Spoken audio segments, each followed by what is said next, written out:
हम ता फोनवा लगवनी कैलाश सखिया।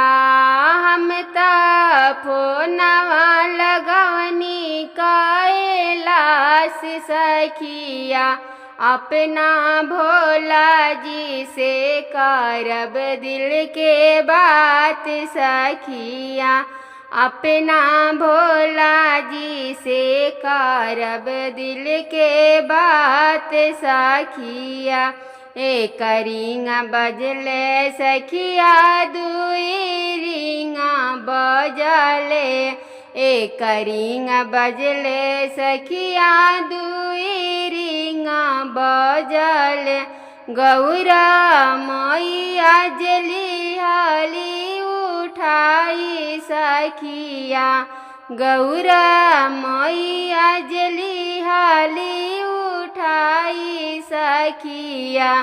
कहली भोला बाबा गईले अमरनाथ सखिया। कहली भोला बाबा गईले अमरनाथ सखिया। के करा से कहीं हम दिलावा के बतिया। के मोर दर्दिया बुझे हरी है विपतिया। के करा से कहीं हम दिलावा के बतिया। के मोर दर्दिया बुझे हरी है विपतिया। कि हम ता फोनवा लगवनी अमरनाथ सखिया। कि हम ता फोनवा लगवनी अमरनाथ सखिया। अपना भोला जी से करब दिल के बात सखिया। अपना भोला जी से करब दिल के बात सखिया। एक रिंगा बजले सखिया दुई रिंगा बजले। एक रिंगा बजले सखिया दुई रिंगा बजले। कि फोनवा उठवले मंदिर के पुजरिया। कि फोनवा उठवले मंदिर के पुजरिया। कहले भोला बाबा गईले सोमनाथ सखिया।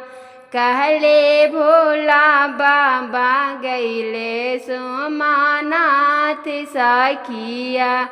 काई हम कहीं अब दिलावा के हाल हो। गुरुजी से मिलला बिना माना बाबे हाल हो। काई हम कहीं अब दिलावा के हाल हो। गुरुजी से मिलला बिना माना बाबे हाल हो। कि हम ता फोनवा लगवनी सोमनाथ सखिया। कि हम ता फोनवा लगवनी सोमनाथ सखिया। अपना भोला जी से करब दिल के बात सखिया। अपना भोला जी से करब दिल के बात सखिया। एक रिंगा बजले सखिया दुई रिंगा बजले। एक रिंगा बजले सखिया दुई रिंगा बजले। कि अब की फोनवा उठवले भोलेनाथ सखिया।